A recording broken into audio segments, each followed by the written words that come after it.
नमस्कार दोस्तों, आपका हमारे YouTube चैनल भक्ति ज्ञान त्योहार में स्वागत है। आज मैं आपको भगवान शिव की एक बहुत ही सुंदर कहानी सुनाने जा रही हूँ। अगर आपको ये कहानी पसंद आई तो कमेंट बॉक्स में ओम नमः शिवाय जरूर लिखिए। एक समय की बात है, किसी गांव में एक ब्राह्मण अपनी माँ के साथ रहता था। वह दिन रात भगवान शिव की भक्ति किया करता था। भगवान शिव का जप सदैव उसके मुख पर रहता था।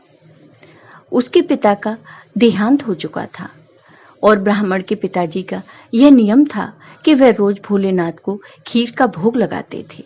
उनकी मृत्यु के बाद अब इस नियम को उस ब्राह्मण ने अपना लिया था। उसकी खीर बहुत ही स्वादिष्ट बनती थी और भगवान शिव भी उसके हाथों की खीर खाने के इंतजार में रहते थे। ब्राह्मण को विश्वास था कि भगवान शिव उसके द्वारा खिलाई गई खीर को रोजाना ही खाते हैं। एक दिन भगवान शिव कैलाश पर बैठे ब्राह्मण के द्वारा चढ़ाई हुई खीर का भोग लगा रहे थे। उन्हें इस तरह से प्रेम से खीर खाते हुए देख माता पार्वती उनसे बोली, स्वामी क्या बात है, आपको तो आनंद ही आनंद है। आपके भक्त आपको प्रेम से इतने स्वादिष्ट व्यंजन खिलाते हैं और आपका भक्त तो आपको नियमित रूप से खीर का भोग लगाता है। लाइए थोड़ी सी खीर मुझे भी दे दीजिए। ब्राह्मण के हाथों की खीर बहुत ही स्वादिष्ट होती है। भोलेनाथ बोले, हाँ देवी पार्वती, ब्राह्मण इतनी स्वादिष्ट खीर का भोग लगाता है कि मन प्रसन्न हो जाता है। तभी नंदी और समस्त शिवगण वहां जाते हैं और कहते हैं, महादेव यह लीजिए, हम भांग और धतूरा ले आए हैं। तब भगवान शिव कहते हैं, नंदी अभी तो हम स्वादिष्ट खीर का आनंद ले रहे हैं। ऐसा करो, तुम यह भांग और धतूरा वहां रख दो, हम कुछ समय के बाद उसे ग्रहण करेंगे। भगवान शिव के ऐसा कहने पर सभी गण आपस में बातें करने लगे।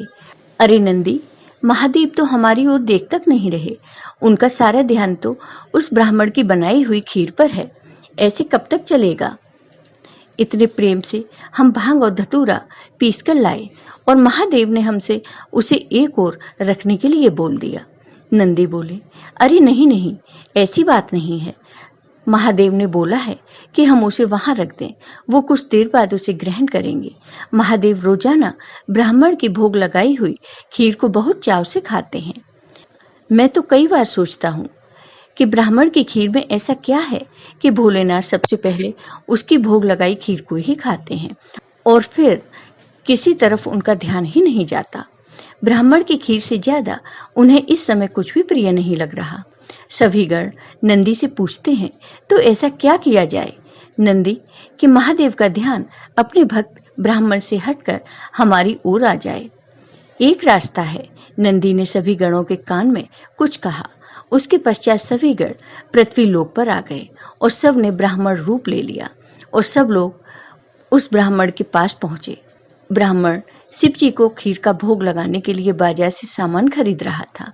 ब्राह्मण वेश में नंदी ने उस ब्राह्मण से कहा, हे ब्राह्मण, तुम हमें नहीं जानते पर हम तुम्हें बहुत अच्छे से जानते हैं। तुम भगवान शिव की भक्त हो और रोजाना उन्हें खीर का भोग लगाते हो। ब्राह्मण ने कहा, ब्राह्मण देव, आप तो सब कुछ जानते हैं।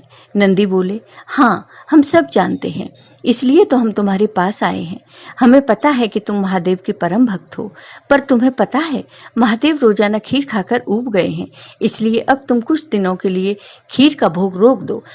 तुम एक काम क्यों नहीं करते? तुम महादेव को सप्ताह में एक दिन खीर का भोग लगाया करो, जिससे महादेव को और अधिक स्वाद आएगा। अब महादेव के इतने सारे भक्त हैं, महादेव भी तो इतने सारे भक्तों के द्वारा दिए भोग को ग्रहण करते हैं, उनका पेट बहुत भर जाता है। अगर तुम उनको सप्ताह में एक दिन खीर का भोग लगाओगे तो उन्हें तुम्हारी खीर का इंतजार रहेगा और वो और अधिक आनंद से खीर खाएंगे। क्यों, हम सही कह रहे हैं ना? ये तो आप ठीक कह रहे हैं ब्राह्मण देव, इस विषय में तो मैंने कभी सोचा ही नहीं। अब मैं एक काम करता हूँ, मैं सप्ताह में एक दिन ही भगवान को खीर का भोग लगाया करूंगा, ताकि वो और भी भक्तों का प्रसाद ग्रहण कर सकें और फिर उन्हें मेरी खीर का बेसब्री से इंतजार रहे। भोला भाला ब्राह्मण शिवगणों की बातों में आ गया। शिवगण खुशी खुशी कैलाश पर लौट आए। अब शिव जी रोजाना ब्राह्मण की खीर का इंतजार करने लगे कि कब ब्राह्मण उन्हें भोग लगाए और कब वो खीर का भोग खाएं। पर कुछ दिनों तक ब्राह्मण ने खीर बनाई ही नहीं। तो शिव जी को खीर कहाँ से मिलती। अब सप्ताह में एक दिन ब्राह्मण ने खीर का भोग लगा दिया तो शिव जी ने खीर खा ली। फिर उसके बाद कुछ दिन और खीर नहीं मिली। भगवान शिव सोच में पड़ गए। उन्होंने अपने नेत्र बंद किए और उन्हें सारी सच्चाई पता लग गई और भगवान शिव को गुस्सा आ गया। शिव जी को गुस्से में आया देख सभी गण उनके समक्ष हाथ जोड़कर खड़े हो गए। वह गुस्से में कहने लगे, वीरभद्र, भैरव, तुम सभी गण जानते भी हो कि तुमने क्या किया है।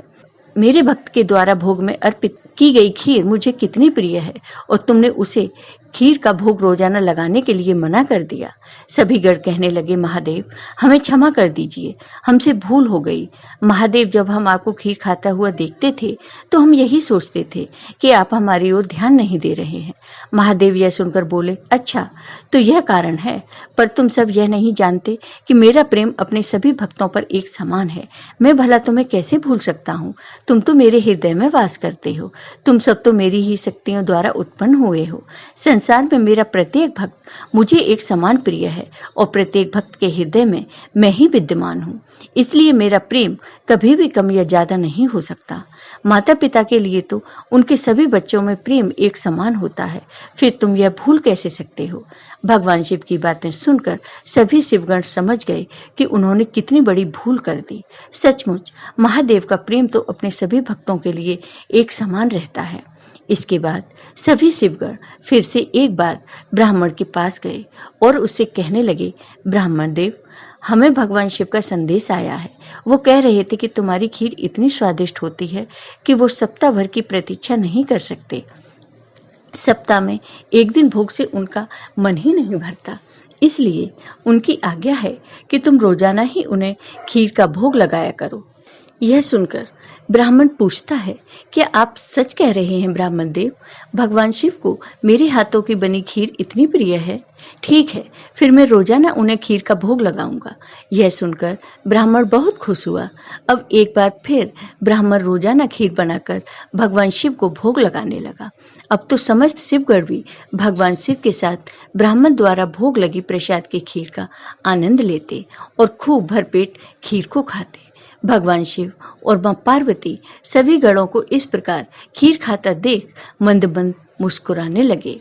भगवान शिव ने अपने परम भक्त ब्राह्मण को सभी सुख सुविधाओं से पूर्ण रखा। उसके जीवन में कभी भी कोई कठिनाई नहीं आई। ब्राह्मण का विवाह एक बहुत ही सुशील कन्या के साथ हुआ। उसके घर में 2 बच्चों का जन्म हुआ। अपने परिवार के साथ संपूर्ण जीवन खुशी खुशी व्यतीत करके ब्राह्मण अंत में मोक्ष को प्राप्त हुआ। जय हो भगवान शिव की। आपको ये वीडियो पसंद आया हो तो कमेंट बॉक्स में कमेंट करके जरूर बताइए। साथ ही मेरे वीडियो को ज़्यादा से ज़्यादा शेयर करिए। धन्यवाद दोस्तों।